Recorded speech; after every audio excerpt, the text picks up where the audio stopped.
Hey, how's it going? Welcome back to the Wilderness Wired podcast. I am your host, Adam, and I am joined by my co host and best friend, Matt. Welcome back, buddy. Good to be back. All right. So, what's been going on? Ran into some pretty major plumbing problems here, so been a little out of commission for about a week. About $30,000 in plumbing repairs, Ugh, on top of trying to remodel the beginning portion of the house, work, family. Yeah, been busy. How about you? it's, uh, um, nothing. Just practicing some archery. Yeah, I saw I you went got, to the 3D range. yep, went to a 3D range. Um, we're gonna go next weekend. We're supposed to go next weekend to the 3D range. Out of three of us, there was three of us there. I shot. I was the better, I guess. You want the deadlier? I don't know. It was cool. It was definitely. It got hot, man. We started at 9 o'clock and it got hot. So, but I've got some. I ordered some Beast broadheads. I don't know if you've seen those or heard about them. No, I haven't. They're just two blade mechanicals with these have a titanium ferrule. The blades might even be titanium, and then the tip is steel though. But they won't ship out till September 5th, so I gotta wait to be able to practice with them. Now, are you normally a mechanical guy, or are you No, converted? this will be the first season I'm trying. Well, really, I haven't really got to shoot anything with my bow. I've got some Grim Reapers that are mechanical. I was I do have some like Ozcut fixed blades, but so no, I'm not. I'm not normally mechanical, but I've been watching a lot of stuff on mechanical, so I'm gonna try it. Are you more into the lighter arrows with mechanical or the heavier arrows with the fixed? Seems to be the two sciences going right now. They're just yeah. I think it's kind of in between. I'm not going super heavy. I'm running 100 grain broadheads, so Yeah, I run 150 grain G5s, fixed blades. So nice. Uh, so what brings us to this episode is we're going to cover laws and regulations. Specifically, we're going to try and cover deer in our two states, laws and regulations that cover those. Which one, laws we don't like, things like that. And I have a few stories to tell at the end as well. But to get us started, in Illinois, there's several seasons. I don't know exactly what seasons you guys have in Arizona, but we have archery season. Every state, I believe, has archery season. Our archery tags you can use them across the state. So when you get an archery tag, you can use it if you get a shotgun tag or a rifle tag. You can only use it in the county that you buy it. If there's any tags left past the lottery, you can buy over the counter tags, but they sell out. Like my county, they sell out immediately. Like if they go on sale at 8 o'clock, they're sold out by 9 o'clock for my county. But there's three draws. First draw is for residents, second draw residents, non-residents, third draw residents, non-residents. Anything else left over is over the counter. But we have a muzzleloader season, which is also a draw. We have a special CW. We have like certain counties that are CWD counties. So there's a season specifically for that. And then there's late winter antlerless season, and then a youth season. So several seasons. Not quite sure what Arizona offers other than I So believe rifle, muzzleloader, and archery. our seasons are a little different. So we'll start with archery. We have, if you're doing over the counter archery, most zones have 3 different seasons throughout the year. Not every zone has it. But if you buy an over the counter archery tag, you can hunt any of the zones, any of the seasons. So it opens up, because it's later in the year, it's actually opening up next week for us. It goes for like 2 weeks, then it has a break. Then it goes for 2 weeks, then it has a break. So we actually already have the first round of 2026 posted for January. And that license is good for 365 days from the day you buy it. So we can hunt 25 and 26 if we bought the license today. Oh, wow. But it would go until the 17th. So you wouldn't have it for next seasons, but you do it. Now with rifles, you draw a tag for a particular zone for a particular date range. Now some zones have 2 or 3 hunts, some only have 1, but you only get that one window. So like with the bison hunt we got coming up, I can only hunt bison in that zone from November to the end of December. But there's 4 other bison hunts that year in that zone. What's the earliest? What's the earliest For the bison bison, hunt? Yeah, what's the bison's earliest? actually goes almost all year long. There's just a 2-month break there at the beginning of the year when the snow is really thick, because they shut down the area, the road access into the area. But deer, they sprawl. Like, January is probably the earliest with the over-the-counter archery, and then you've got a big break in the archery season to go through all the rifle hunts that start in like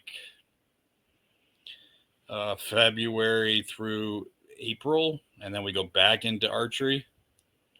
So we can hunt pretty much year round if you're open to different weapons. Okay.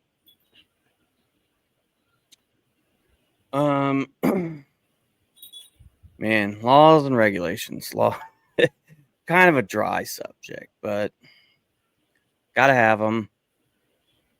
You know, they help protect the species, protect the resource, make sure we're not overhunting them. So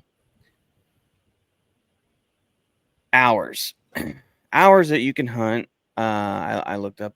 You know, majority of the states for deer have kind of the same hours, minus Arizona. So Illinois is half an hour before sunrise till a half an hour sunset, and then I was looking at Arizona, and You can see it, you can shoot it. The official verbiage is, it states, as long as you can see well enough to shoot safely, you are legal. And I was like, oh wow.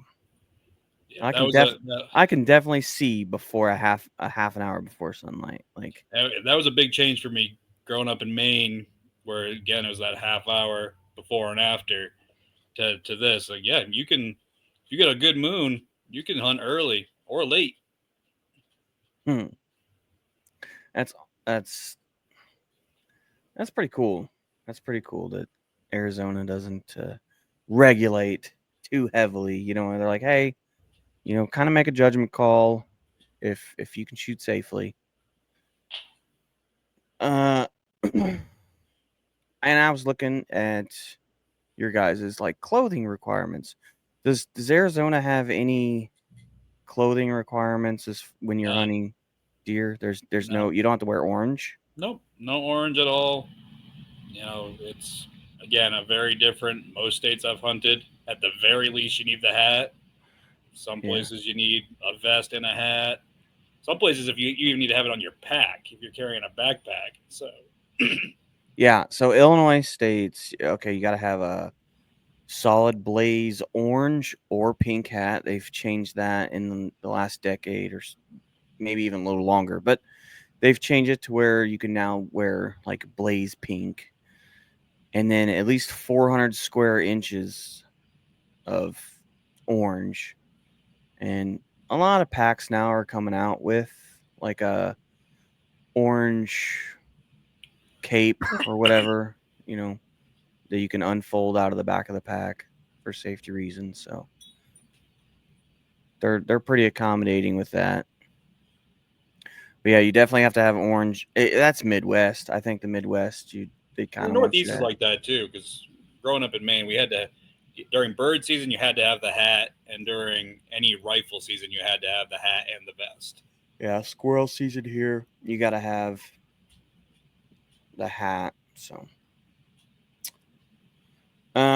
tracking. I couldn't find any tracking laws for Arizona, but I was learning. I learned myself about tracking laws in Illinois that you can track. Of course, you can track with a dog if you injure a deer, but it has to be on a maximum of a 50-foot lead, and nobody can have firearms on them at all, or a bow. You can't have a firearm or a bow with you when you're tracking. My understanding of the Arizona laws are we can track, we can have rifles and stuff for finishing dispatching, but you can't do it for a fee. So some guides will offer canine tracking for their clientele to make sure they can recover that game animal, but they can't charge for the service. Oh, really? Okay. Interesting. Do you know anybody that's, I guess, broken the laws? Anything? Here, not so much. Other places, I've broken some of the laws. It's sometimes they're open to interpretation. So it's Yeah. I've been clipped in the past for you're allowed to carry a firearm in the trunk of a vehicle, but I had a hatchback.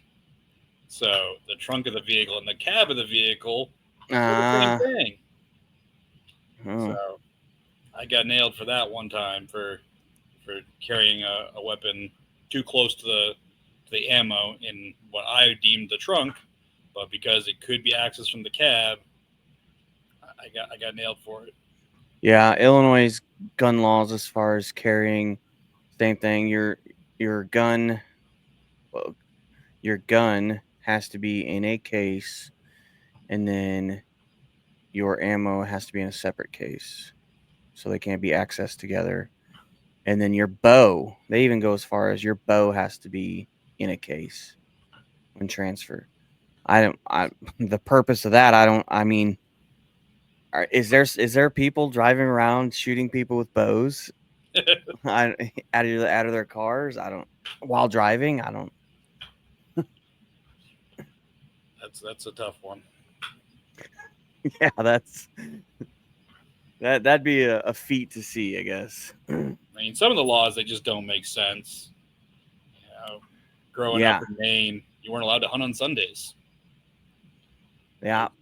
Old religious exemption. So, Yep. Philadelphia, or Pennsylvania. Sorry, Pennsylvania is the same way. I'm pretty sure they're fighting that right now. I mean, when you work 5 days a week, it gives you 1 day to go hunting every week.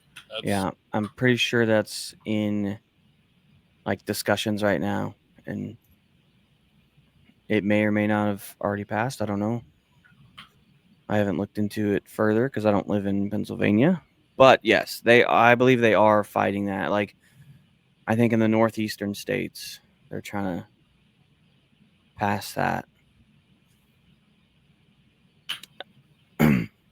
So, when you go hunting for a deer, a cervid in Arizona, what requirements, like what licensing requirements do you have to have?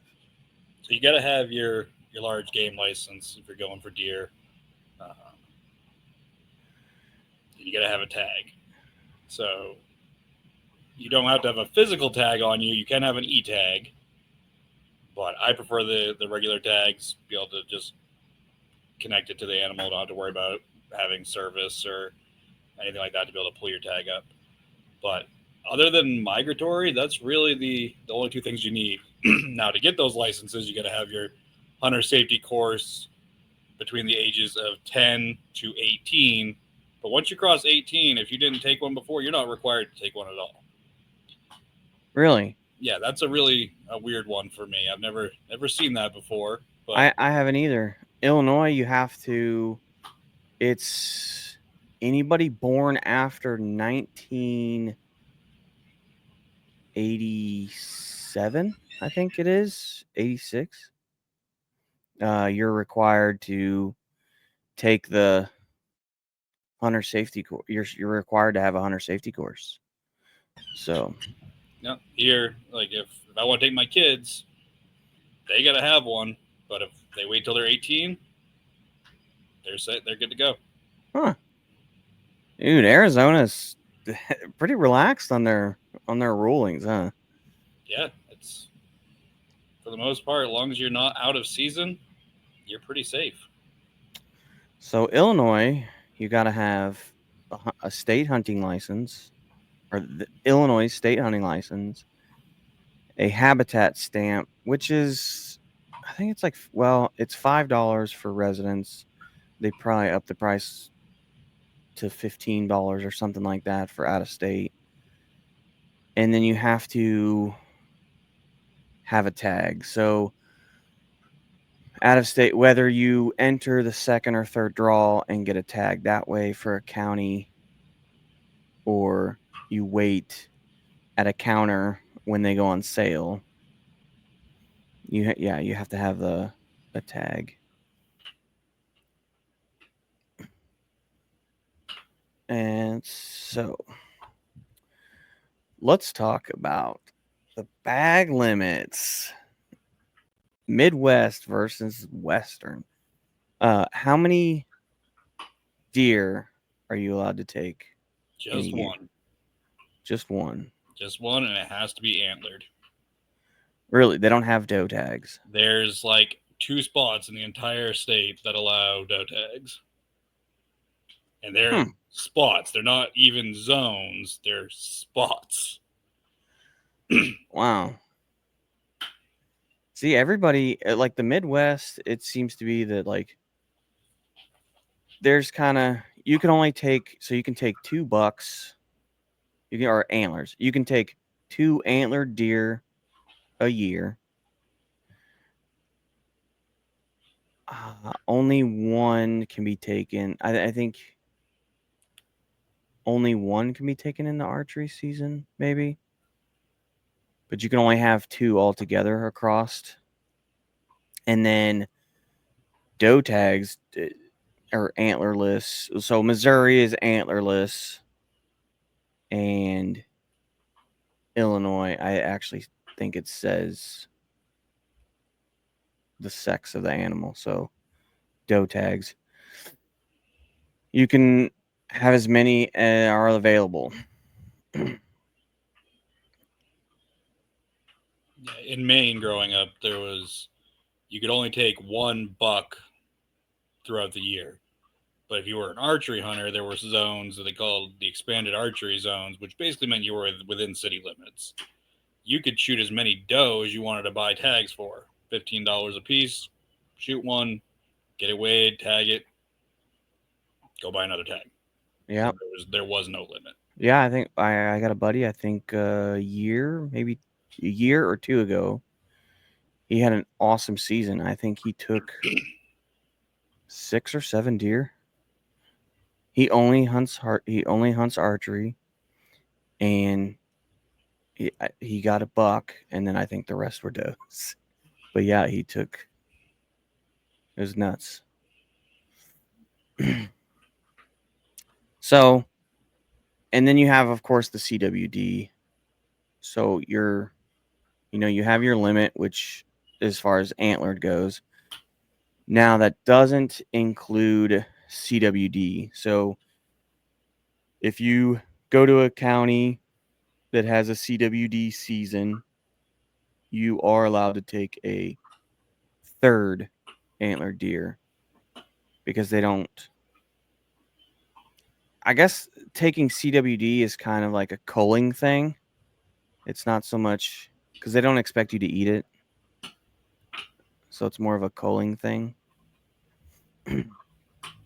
So if you do take a CWD deer, then you can go over your limit as far as antler goes.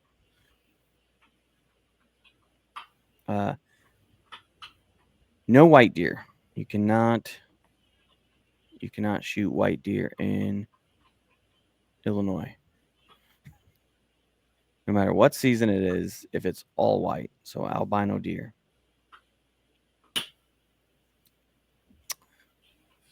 Let's see. Have you ever received meat from anybody or received a deer from anybody? Many times. Many times. Many times. Depending on So where so here, they don't really care how it's packaged or anything. Once it's home, doesn't really matter. In other places that I've been, you got to mark it down with that hunter's license number, the date that animal was taken, the type of animal has to all be written on the package. yeah, Illinois states that you got to have a temp tag on it. You got to have the confirmation number. That's going to the taxidermist, butcher, the tanner. So, and we'll get into so story about this. Okay, it kind of ties into my story as far as last year. So when you came to my dad's property, right? And you got a resident priced tag as an Arizona resident. Yep. Yeah. So I know we didn't really talk about it, and I didn't even think about to reach out and ask you about it, how you did that, right? So my status with the VA had changed, and I was now able to get that those pricings. So I went over to my buddies. I got my tag. I did everything online because Missouri you can have an e-tag. So I did everything online, registered as a resident, or it's got my Illinois information in it, but then it's registered. I registered as a resident to get the prices. I go over there. He sets me up. I'm able to harvest a doe, and then his buddy takes a buck. So he did what he needed to because he was going to get it mounted because it was a nice buck. And he gives me all his tag. He doesn't want the meat though because he's taking more deer. So he's like, "Hey, do you want it?" And I'm like, "Yeah, I don't have anything against my buck quota or anything like that." So I was like, "Yeah, I'll take a buck." So I had my buck and the doe, and I bring it back to the house, and they're hanging up, or well, I had them in coolers, but I go to work, and I start getting messages. My wife is she's crying, she's hysterical. She's like, "Oh man," she's like, "I think I screwed up. I don't know what to do. Like, there's a conservation officer here, and he's asking all these questions, and I don't know what to do." And I opened up the garage, and I showed him the buck that was hanging up, or the deer that was hanging up, and I didn't know which deer it was. And I was like, "Calm down. Like, it's gonna be okay. Everything was legal. He gave it to me legally. He gave me the tag information. So I text the conservation officer, and I'm like, "Hey, this is Adam. What's going on?" And what had happened was that I was flagged because the Missouri Conservation didn't have my information registered of why I live in Illinois, but I was able to get a Missouri price tag, doe tag. So I give them all my information. I'm like, all right. I'm like, I didn't realize I had to register. Goofy mix up on my part, not really going into it, not looking into it harder. Just assuming like, they'll figure it out. If I'm registering as all my information's in Illinois, but then I put resident, well, they would be able to find my status. But no. So the Missouri Conservation got a hold of the Illinois conservation officer, and he came and he took a look, and I made sure and told him, I was like, hey, that, because she showed him the deer that was in the garage, right? And it was a buck. Well, buck are generally larger bodied, especially that size of buck, are larger bodied than does. The head was missing because he took it to a taxidermist. But again, I had all his tag information. So I forwarded all the information to him, and then he forwarded the conservation officer forwarded it over to the Missouri conservation officer. And then they're like, they're like, all right. I really didn't hear much. I didn't really hear much back out of it. But I got, I think the Illinois conservation officer, he could have probably cited me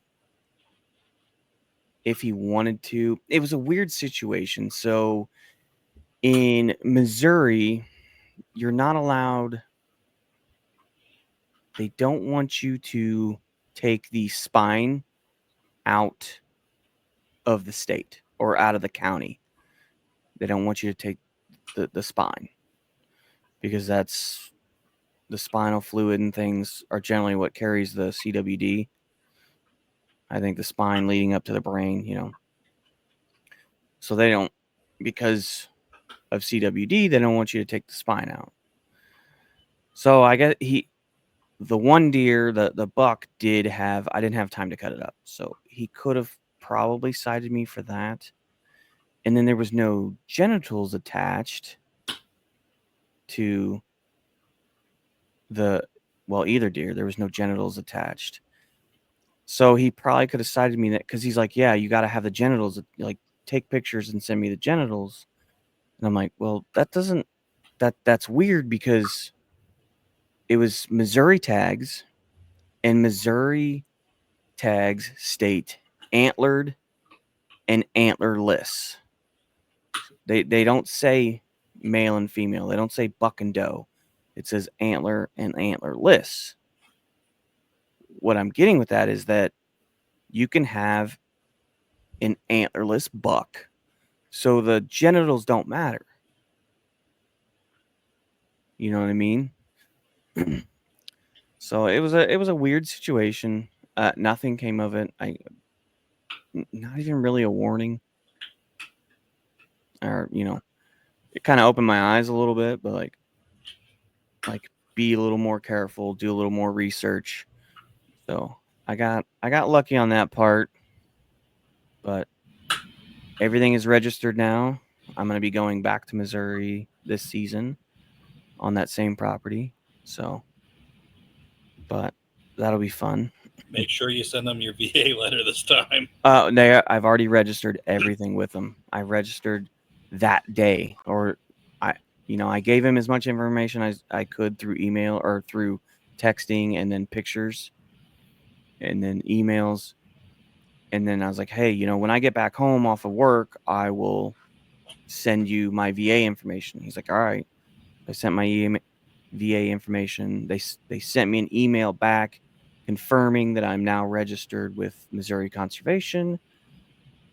So now I am good. I am completely legal. It's not like I was bad intentions doing anything illegal. I just wasn't fully, completely in their system yet. So, but everything's good. I'm now in there, so it shouldn't flag me now when I get a tag. But they got on that in a hurry, like the next day. So the next morning, I mean, they were, and we don't even have a conservation officer for our county. He came from a different county to inspect. So Yeah, I had no problem with tagging mine down there. So, but I went through it the right way, I guess. yeah.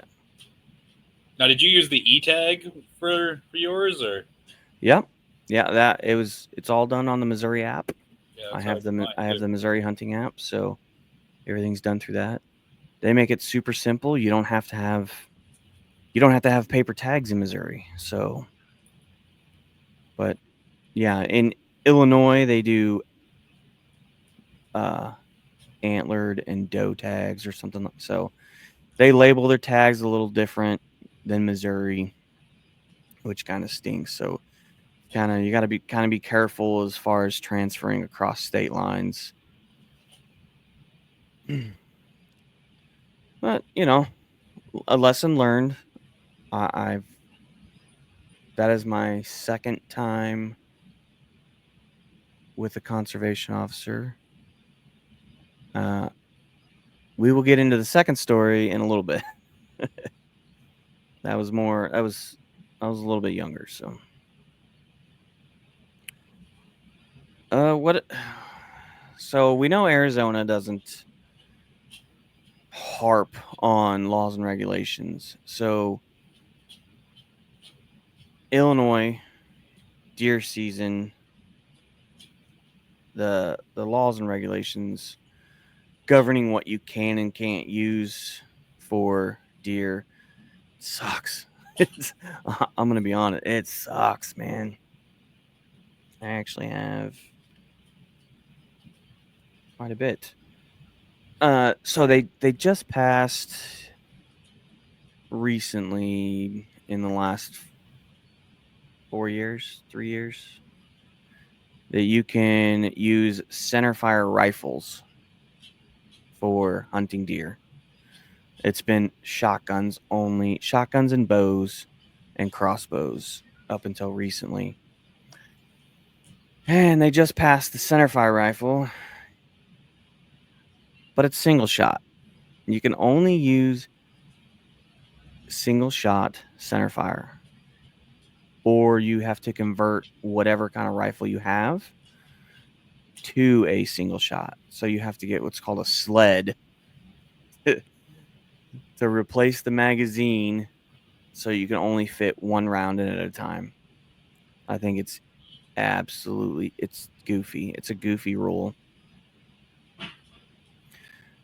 And you can only use straight walled cartridges, except I think the 300 Blackout is the only one right now. Well, Hornady's coming out with another like 300 ARC, I believe. But it's not, I don't think it's quite in production yet for hunting. But the 300 Blackout is the only neck down cartridge that you're allowed, because the casing is under 1.4 inches. So that is their stipulation. You can use neck down as long as the casing isn't too long. And then it has to be at least a 30 caliber bullet. So there's so many stipulations with hunting deer around here. And what bothers me the most is their outlook on how you hunt deer and then how you hunt coyotes. So there is no stipulation on coyote hunting. You can use whatever you want for coyote hunting, as long as it's a legal rifle for the state. So no ARs. You can't use ARs in Illinois.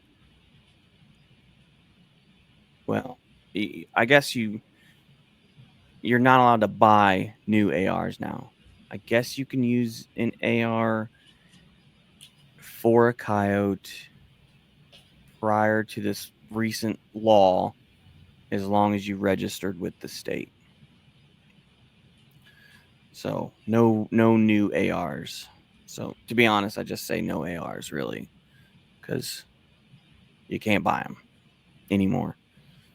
But you can use any round you want for a coyote, which around here you shoot in the fields.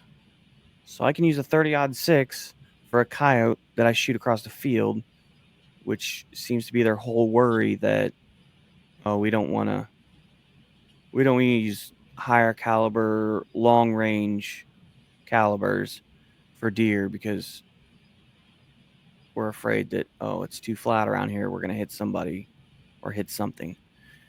And I'm thinking to myself, I'm like, man, where do you hunt deers at? Like, or deer, you hunt deer near woods, in woods, near woods, wood edges. Yes. Can you find them in the fields? Sure. But they're also a bigger animal than a coyote. So why are we not allowed to hunt with just your regular hunting rifle? I don't know. It blows my mind, man. I hope somebody raises a flag, and I hope somebody's working on it because it's crazy. I know you guys can't use crossbows unless it's like a doctor's order. Yeah, that's about the only restriction you have. You can use crossbows, just have a doctor sign off saying you got some sort of medical reason why you can't draw a regular bow. But otherwise, there's no restrictions on rifles. We can use any size. We can use black powder, center fire, pneumatic, so compressed air, which is kind of a newer thing. Haven't tried it myself, but it sounds for cool. like what? It's like a glorified pellet gun, but these things could be like 50 cal. Like big, like 1 inch piece of steel flying at them out of compressed air. Yeah, that's crazy that you can just make a gun. I guess you can just you can just make a gun to shoot a deer with. Yeah, I mean I haven't looked into it. I'd be surprised if you can't use a spear here. You can use blowguns here for deer. Let's pull up the chart. Let's see. I got a chart. In Arizona, we have a whole chart over what you can shoot with what, and there's like probably 20 different weapons listed. Let's see. If you want, I don't know if you. I don't know. You ever watch those Slockmaster videos? He's taking bear and deer and everything with blowguns. And here we are. We're really limited. Where is it? Our law book, for as generous as it is the longest law book I have ever actually tried to look through. I did. I looked through it and I got some information from it. And yeah, it's like your book is like 200 plus. And it's all just like, hey, you can hunt here or you can hunt here. There's really no laws in it. Like, you can't hunt in this little section of town, but everything else is open. Is what it pretty much you have to go all the way to the bottom, and then it covers. It does cover a lot. It covers a lot, but there isn't. It's weird because it's not a lot in there. So this chart is 2 pages long. Let's see. Blowguns. Let's see. Shotgun, handgun, shooting shot.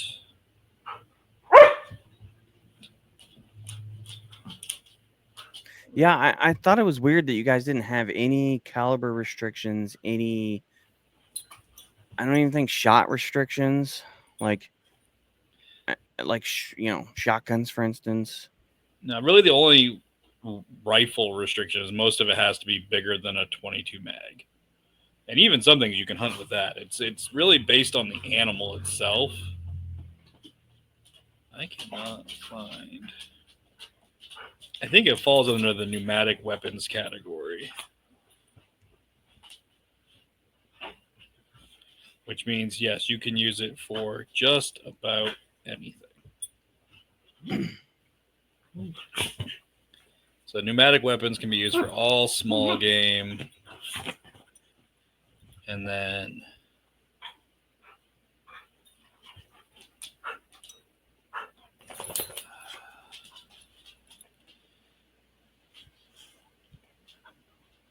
you have to have pre-charged pneumatics for large game. So it does not look like you can hunt deer with a blowgun here. But there are some places That'd where be you nutty, can. man. That would be nutty. But Like, the pneumatic pre-charged pneumatics, the only rule is it has to be 0.35 and larger. So basically a 30 cal, and you could hunt bear, bighorn sheep, deer, javelina.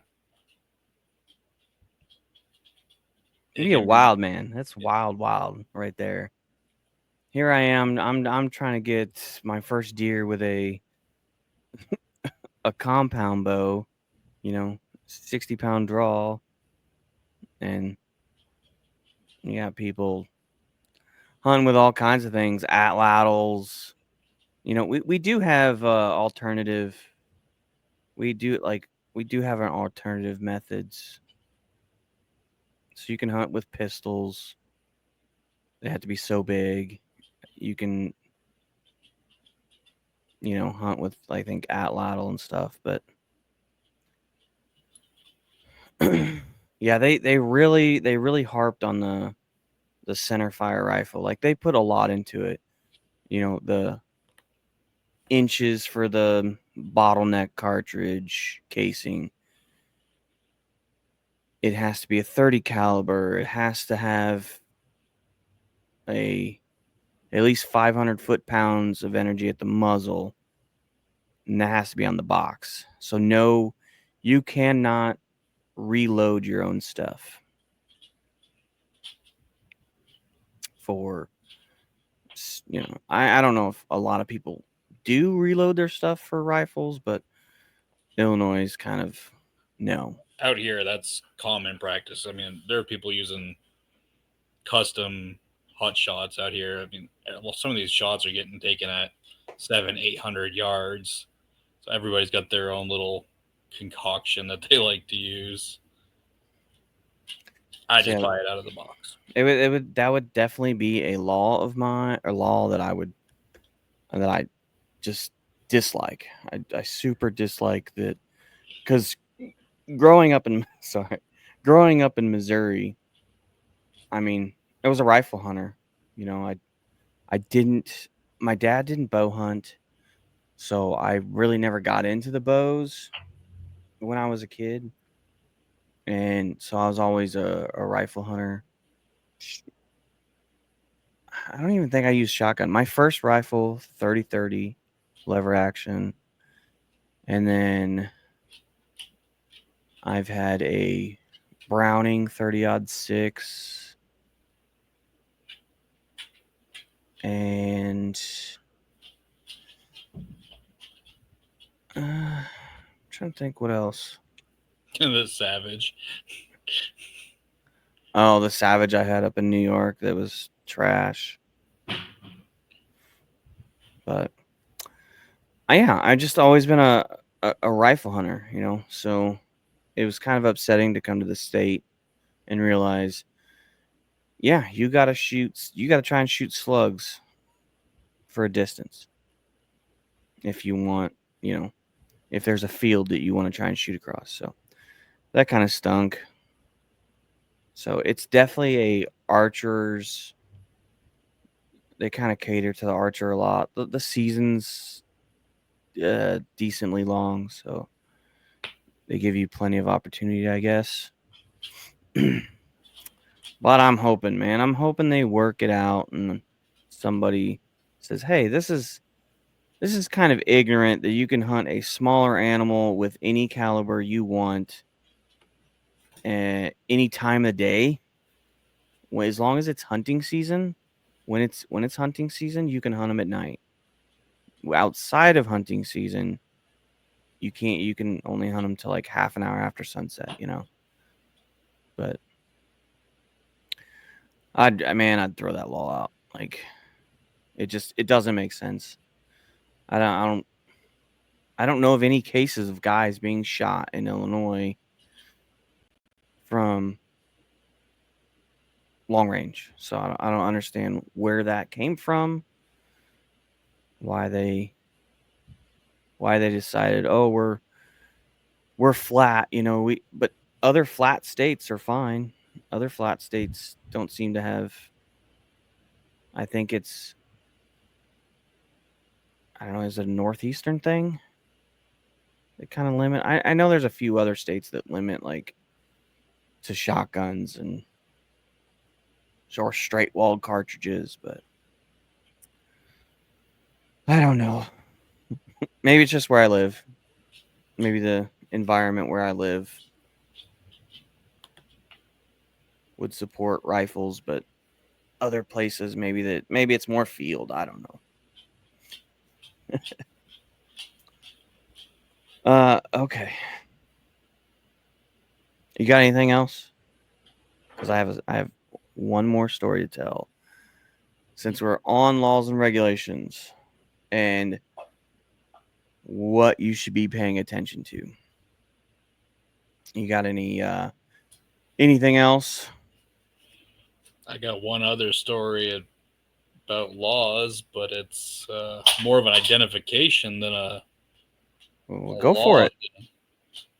So, one of my first hunting trips ever, I was probably 10 years old, Maine, and we were out heater hunting, so driving around hunting for birds. And you're basically driving down some old logging roads, dirt roads, and looking for grouse to come out, and you jump out and you load the shotgun and you shoot one. We'd been driving around all day long, not finding anything. We're way, way back in the woods, these dirt roads. And come around this corner, and there's this bird laying in the middle of the road. About the right color. Looks grousey. So I jump out. Bird doesn't move. I load the shotgun. I step in front of the truck. Not rushing at all. Bird still doesn't move. So I shoot it. And it does this little floppy flop. And we walk up. And lo and behold, this is not a legal type of grouse. It is a spruce grouse. In Maine, spruce grouse are not something you can take. The only way you can tell the difference is there's a little red dot right underneath the eye. So when you walk up and that bird is like that, you've got a problem. So had to contact the game wardens, do the right thing. Fortunately, this area is very well known to the game wardens, and they came out and they took it. They said, well, whoops, and no harm, no foul. But that could have amounted to a really big problem, because in Maine, shooting the wrong animal, you could lose your license for life. What kind of road were you on? Like, so it's a logging road. So Maine, okay, very big logging history. So it's dirt road. A lot of people have like Forest Service roads, kind of thing like that. But these were made. So it's not like you were shooting from a road. Then it was. No, in Maine you can hunt on dirt roads. You're fine. Can't shoot from a paved road. Can't shoot over a paved road. Have to be 100 feet off of a paved road, kind of deal. Yeah. But these dirt roads, you just jump out, and as long as your feet are on the ground, you're fine. You cannot be touching the vehicle in any way. Yeah. But so they came, they took the bird, and they said, clearly an honest mistake, and worked out okay. But See, there you go. Where honesty works, like honesty worked in your favor. Like, I actually you had know, another similar one with fishing. So slightly off topic, but I went out fishing. Every year, my entire life, I've bought my combination license January. Always have. Whatever reason, this one year, I only bought a hunting license. And I think it was because I was going muzzleloader hunting in the beginning of January. So I just bought that and called it good. Well, didn't think anything of it. Went out fishing. Got some trout. Happened to get stopped by the game warden. Measures the trout. Asked to see my license. And I don't have service, and my license is on my phone. So he's like, okay, fine, whatever. Just send it to me when you get back into town. So I get home, get some internet, pull it up, and it's like, uh-oh. I've only got a hunting license. I did not have a legal fishing license. So does your guys' fishing license not carry over till? I think ours. I want to say ours carries over in into Maine, like. it's January to December 31st. So mine was expired. Mm, And I let him know. I was like, hey, I screwed up. I'm going to get my license right now. And I screwed up. So let me know what I got to do. And he said, send me a picture of your new one, and we'll call it good. Because I reached out to him, and he didn't have to come looking for me to get the information. He said, all right, that's your one chance. And I've been fortunate enough the few times I've had a little oopsies that they didn't really lay down the hammer, because they can take your license for life. yeah, like I said, the story about me not being, if he really wanted to push the issue, he could have cited me for something. I'm sure he could have found something to cite me for. So, but he was, I mean, I don't know. He was supposed to come back and talk to me. He's like, yeah, I'll come back and talk to you. When you get off work, because I was working days. He's like, I'll come back and talk. And then he messaged me. He's like, I'm not gonna be able to come back. He's like, I've got something pressing that I got to deal with. I'm not gonna be able to come back. So I was like, oh, okay, I guess. I don't. I mean, there's, if it's not like, if it's not hurting him or hurting the resource that bad, so I guess it just slipped his mind or whatever, and he's like, I mean, I gave him the information he needed and to pass on, and he decided that it just wasn't a big enough issue to keep pressing or keep going after. Had bigger fish to fry. So My experience with the warden services and stuff is, if you're respectful and you're clearly trying to do the right thing, 9 times out of 10, they're not going to hem you up too badly. And you might get a citation, you might get a little slap on the wrist or a fine, but they're not really out there to make your life miserable. yeah, they're not out there. They're not. They are out there to make sure that people are following the law, but they're not out there to get people. You know what I mean? They're Most of them are hunters and fishermen themselves. yeah. They don't want to cause problems and ruin somebody's day, but we also got to manage the resource appropriately. Everybody's out there just shooting whatever they want to shoot, and eventually there won't be anything for anybody to shoot. Yeah, I got super lucky with my first encounter, my first phone call, really. And they never came and talked to me. It was a phone call. I was living in Missouri at the time. I was going to go hunting with my dad, and I had a friend who had some private property down where my dad lived. So I was like, okay, well, I asked the guy, hey, can we come, hunt on your land? He's like, yeah, absolutely. So it was the three of us. I go down there, I go to Walmart, and I get my hunting license, because I don't know if I had it yet, but I got my hunting license and I got deer tags. Well, I also got what was called bonus tags, which are just, I think, antlerless tags. But They call them bonus tags. So I was like, okay. We went, hunted on his property, and I ended up getting a doe. So I had an any deer tag, and then I had an antlerless tag, the bonus tag.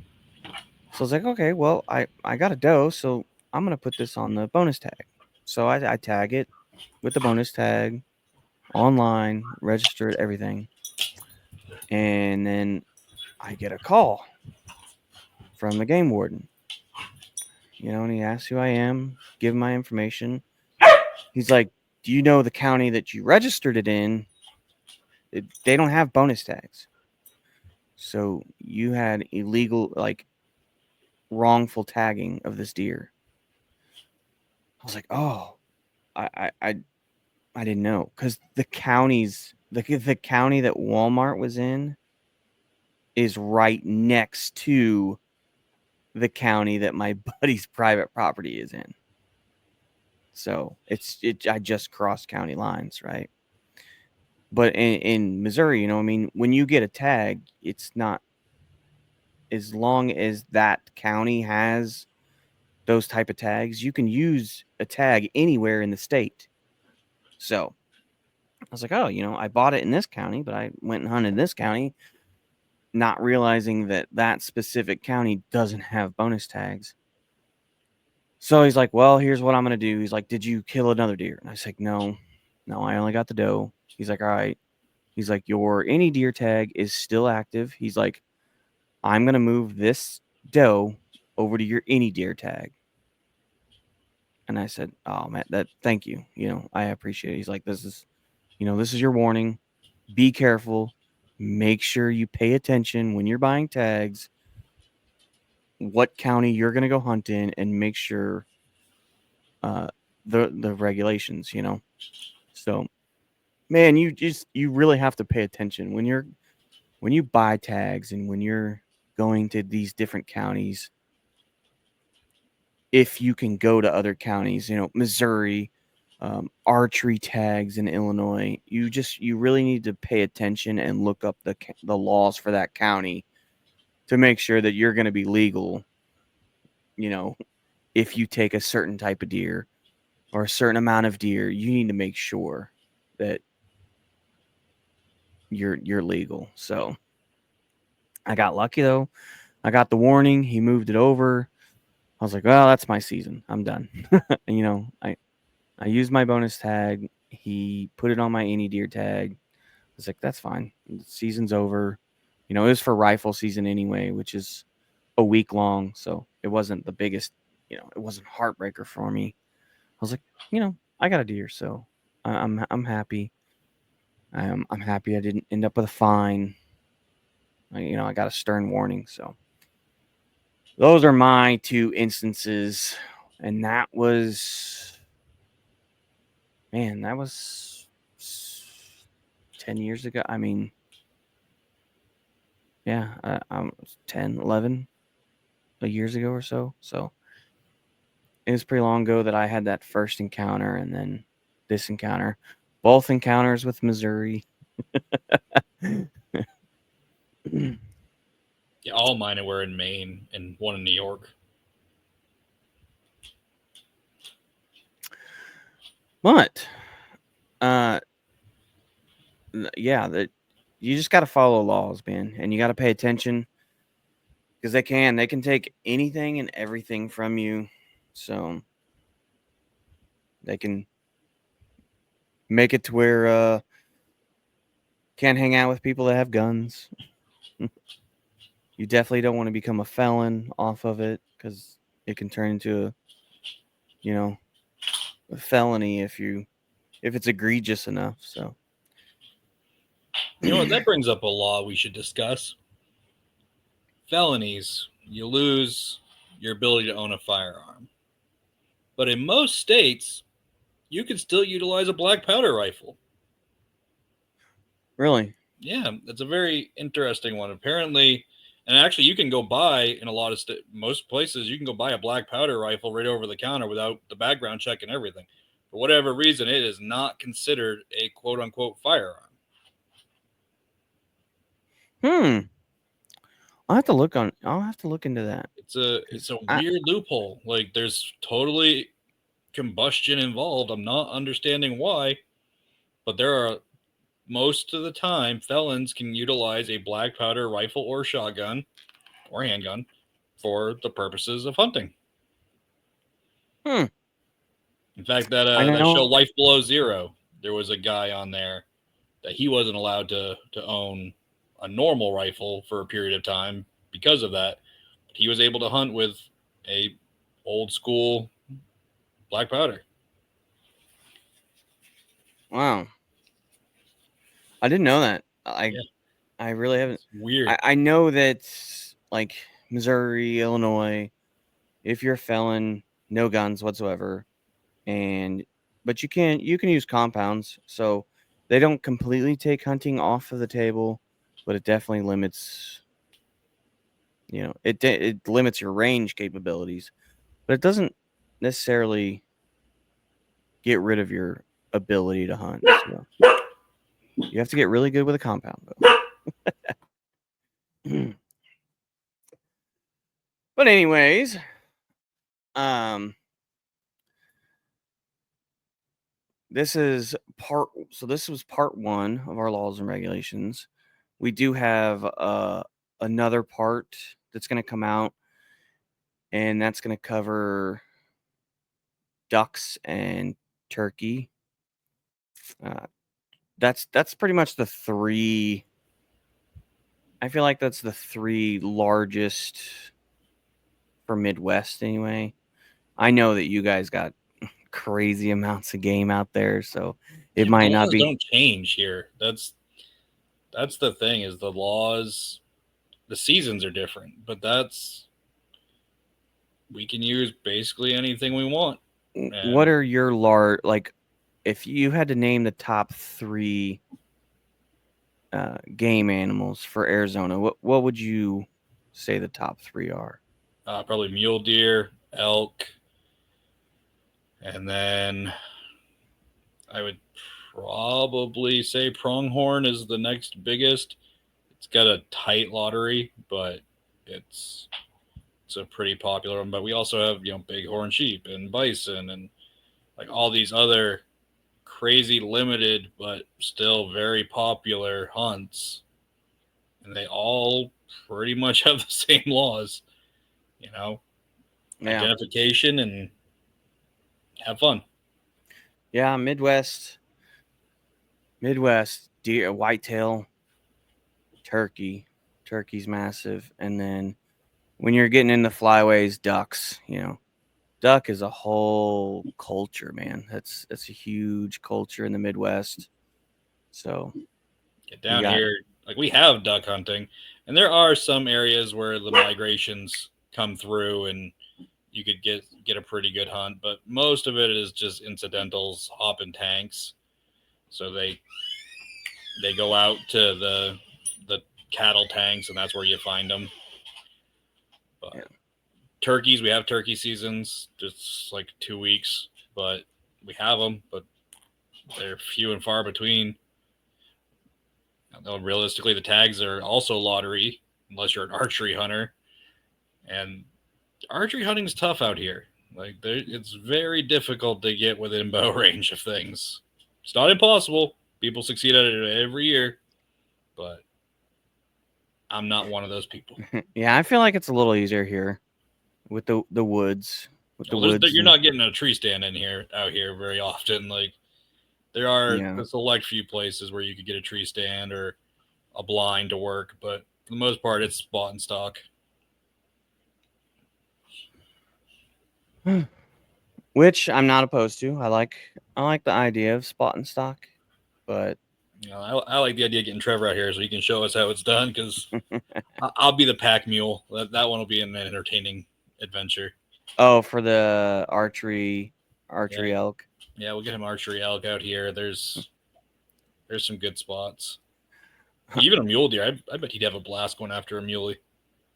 Oh yeah, he loves archery. He loves. I mean, I'm getting into it, man. It's getting excited. I'm liking the practicing. and I can't wait. I can't wait to get my doe, whatever, the first one, man. I can't wait to take the first one. I wish we could put a picture up. I'd really love to show that arrow placement of yours that put it in the spine. Huh? Molly put up that video of you shooting, and your hit was basically in the spine. Where was it? What picture is that? You can add it. Yeah, I can't find it right now, but Oh, that was. You can just see the Illuminoc lit up in the middle of the bag. what did she take it? Was it a practice? Was it Probably it was one. I think it was you were shooting into the tree line. 3D? Was it? It was a 3D target. Yeah.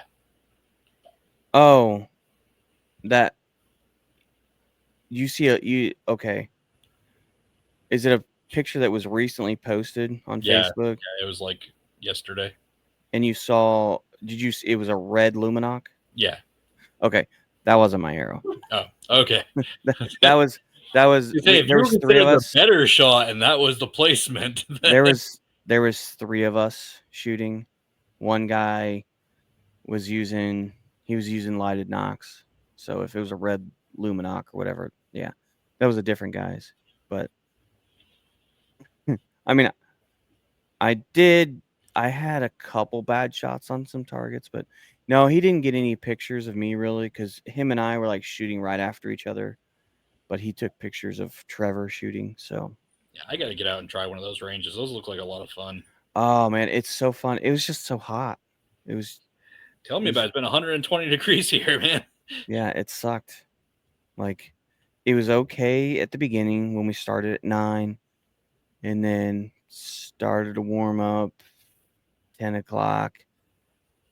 By 11, man, I was done.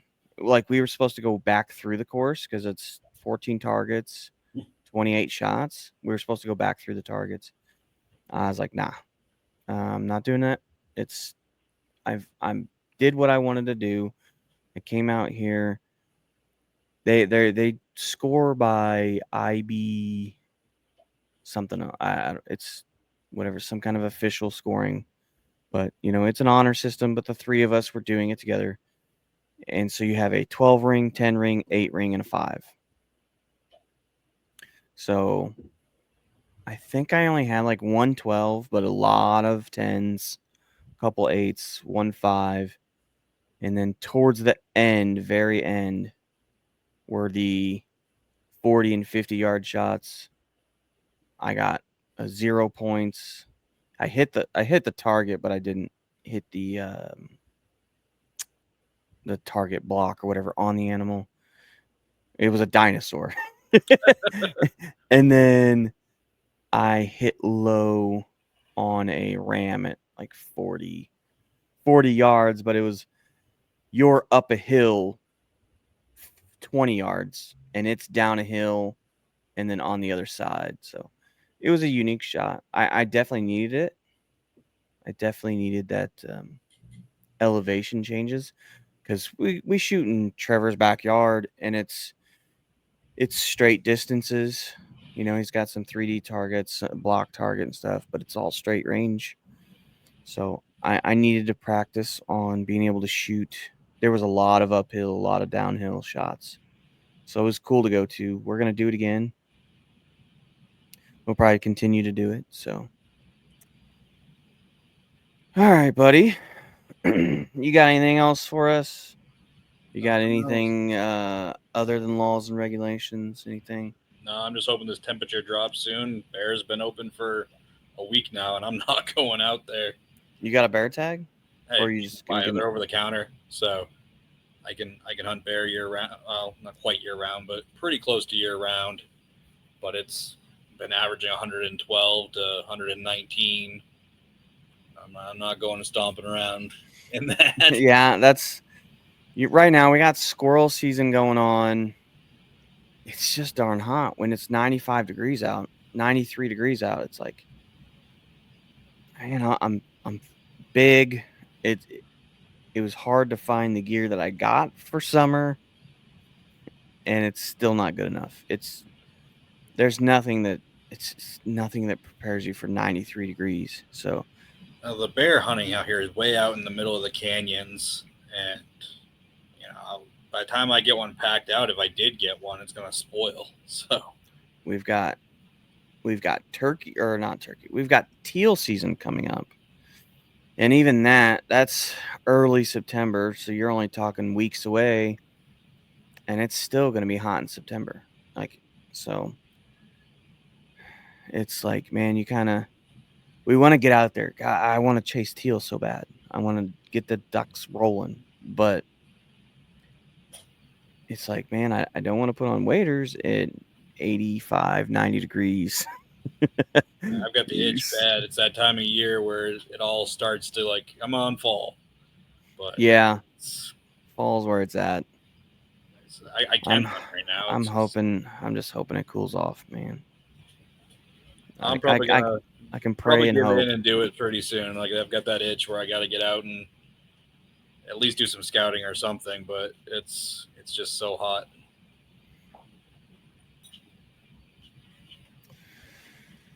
All right, buddy. Well, it's good to see that everything is coming back together for you. I know you've had a rough couple weeks with the pipe bursting, and it's been nonstop. If it wasn't here, it was at work. We had a pipe burst inside of the wall in the bathroom at one of our facilities, and had to go through a full abatement. Like I've got the sewer drain collapsed here. That was a week long of floors being cut up. I've got it's just been nonstop for like 2 weeks now. See, guys, this is the struggle. Mercury retrograde, man. This is the struggle. It's just every day, just kicking you while you're down. You know, it's that Mercury retrograde. But that shit's real. I'm happy to see you. I'm glad to talk to you. Hopefully we can get back together next week. Yeah, that next one's gonna be a fun one. We all love talking gear. Yeah. So yeah, I got the new Puffy that just came in. So well, gear's gonna come after, I guess, next episode. Yeah, we can do gear after next episode. Next episode's part 2 of this. So if you guys stay tuned, come back next week. Listen to us talk about some ducks and turkey regulations, and